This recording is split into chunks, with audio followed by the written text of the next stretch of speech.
गर्मियों की दोपहर थी। सूरज की तेज धूप पूरे गांव पर बरस रही थी। खेतों के बीच एक छोटी सी कच्ची झोपड़ी खड़ी थी, जिसके बाहर एक काली भैंस बंधी थी। उस झोपड़ी में रहती थी गौरी। गौरी गरीब जरूर थी, लेकिन दिल की बहुत अमीर थी। उसके पिता किसान थे, लेकिन 2 साल पहले बीमारी से उनका देहांत हो गया था। अब घर की सारी जिम्मेदारी गौरी और उसकी बूढ़ी माँ के कंधों पर थी। गौरी रोज सुबह उठकर खेतों में काम करती, फिर घर आकर माँ के लिए खाना बनाती और भैंस का दूध बेचकर घर चलाती। उस दिन भी गौरी आंगन में बैठकर चूल्हे पर रोटी बना रही थी। तभी अचानक दूर से एक सफेद चमचमाती कार गांव की कच्ची सड़क पर आती दिखाई दी। गांव वाले हैरान थे। अरे, इतनी बड़ी कार यहाँ कौन लेकर आया? एक बुजुर्ग ने कहा। कुछ ही देर में कार गौरी की झोपड़ी के सामने आकर रुक गई।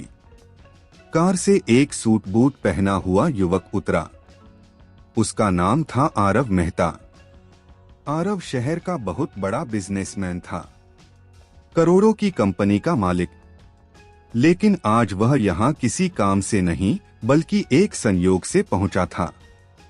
दरअसल उसकी कार अचानक खराब हो गई थी और आसपास कोई होटल या दुकान भी नहीं थी।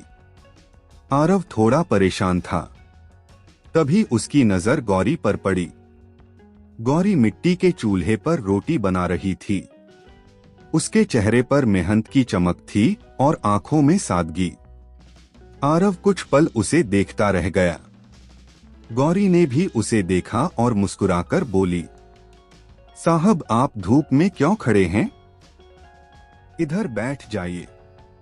आरव थोड़ा झिझका।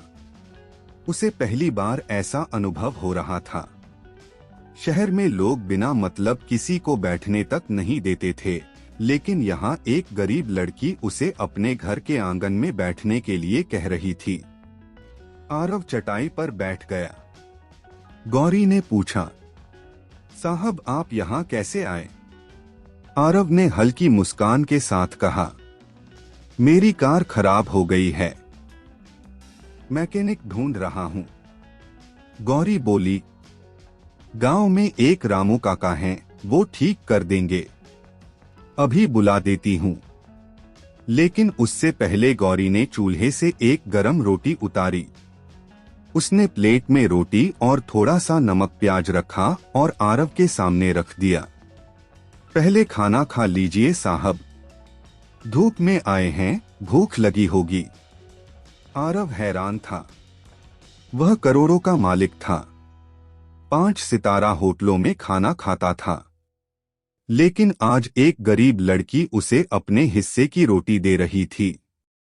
आरव ने धीरे से पूछा, और तुम? गौरी मुस्कुराई। लेकिन अजीब बात यह थी कि उसे यहाँ बैठना बुरा नहीं लग रहा था। गौरी फिर चूल्हे के पास बैठ गई। इस बार वह माँ के लिए रोटी बना रही थी। आरव उसे देख रहा था। उसकी सादगी, उसकी मेहनत, सब कुछ अलग था।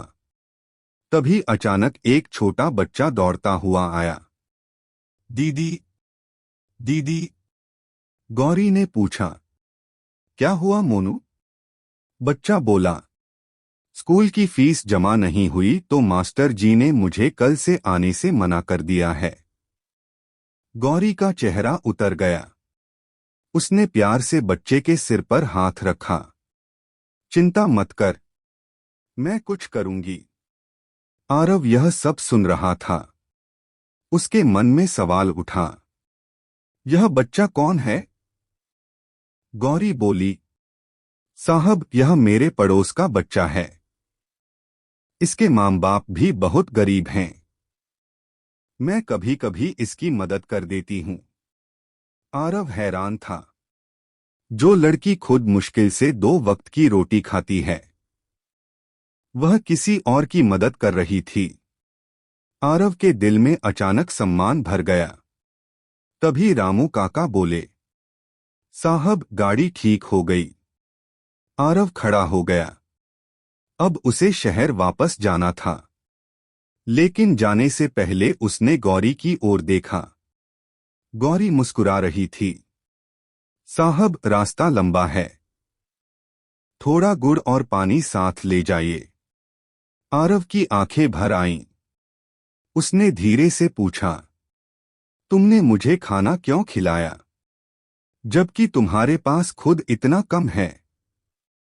गौरी ने बहुत साधारण जवाब दिया, साहब, मेहमान भगवान होता है और किसी भूखे को खाना खिलाने से भगवान खुश होते हैं।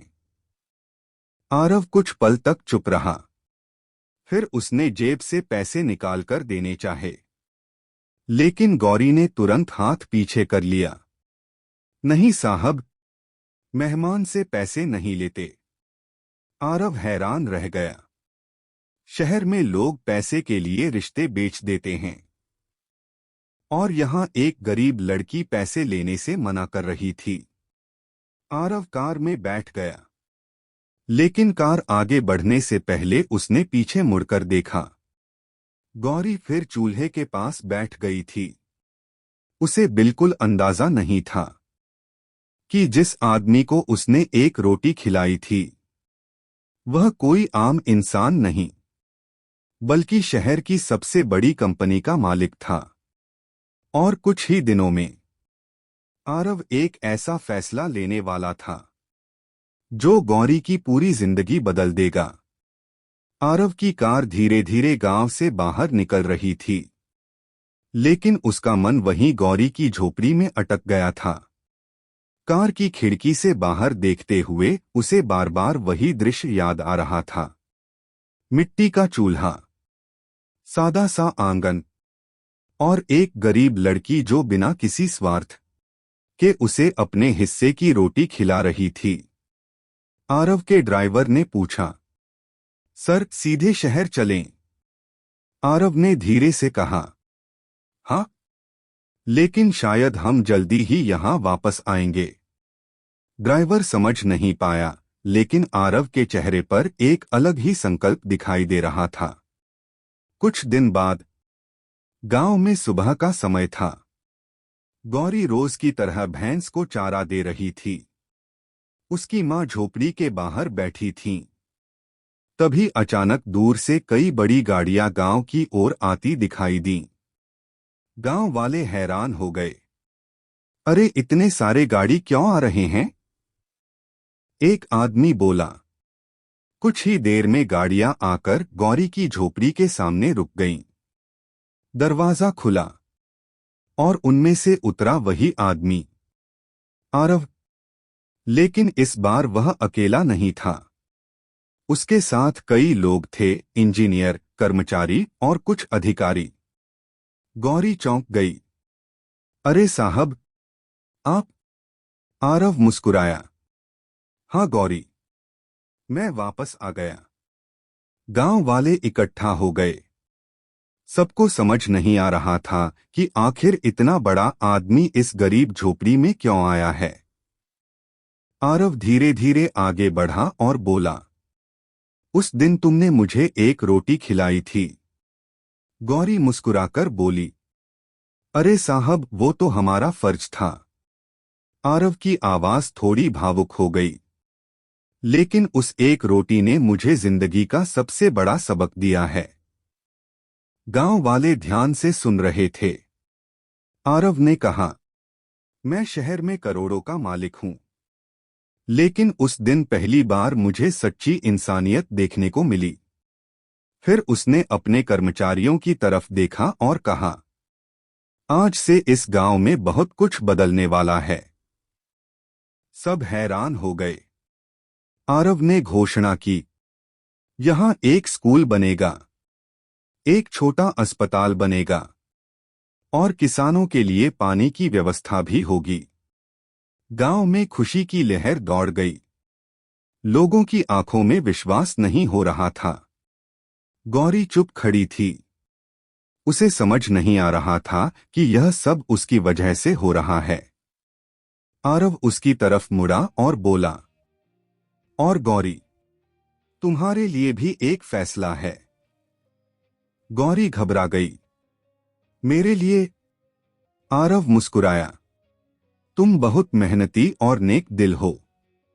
अगर तुम चाहो तो शहर में मेरी कंपनी के सोशल प्रोजेक्ट को संभाल सकती हो। गौरी और उसकी मां हैरान रह गए। आरव बोला, तुम पढ़ाई भी पूरी करोगी और दूसरों की मदद भी करोगी। गौरी की आंखों में आंसू आ गए। उसने धीरे से कहा, साहब, मैंने तो सिर्फ एक रोटी खिलाई थी। आरव मुस्कुराया और बोला, लेकिन कभी कभी एक छोटी सी रोटी भी किसी की पूरी जिंदगी बदल देती है। कुछ महीनों बाद वही गांव अब पहले जैसा नहीं था। वहां एक नया स्कूल था। एक छोटा अस्पताल भी बन चुका था। बच्चे हंसते हुए स्कूल जा रहे थे। गौरी अब पढ़ाई भी कर रही थी और गांव के लोगों की मदद भी। एक दिन वह स्कूल के बाहर खड़ी थी। तभी आरव वहां आया। उसने मुस्कुराकर पूछा, गौरी अब खुश हो? गौरी ने आसमान की ओर देखा और बोली, हाँ, आज अगर पिताजी होते तो बहुत खुश होते। आरव ने कहा, और मुझे भी खुशी है कि उस दिन मेरी कार खराब हुई थी। दोनों हंस पड़े, क्योंकि कभी कभी किस्मत हमें वहां ले जाती है जहां हमारी जरूरत होती है। कहानी की सीख, कभी भी किसी की मदद करने से पीछे मत हटो, क्योंकि एक छोटी सी अच्छाई भी किसी की पूरी जिंदगी बदल सकती है। अगर इस कहानी ने आपके दिल को छुआ हो तो हमारे वीडियो को लाइक, सब्सक्राइब और शेयर जरूर करें। कमेंट में अपना और अपने शहर का नाम लिखिए ताकि हमें पता चले कि हमारी कहानियां कहां तक दिलों को छू रही है। फिर मिलेंगे एक नई भावनात्मक कहानी के साथ। तब तक खुश रहिए, स्वस्थ रहिए और अपने माँ बाप को समय दीजिए। जय हिंद, जय भारत।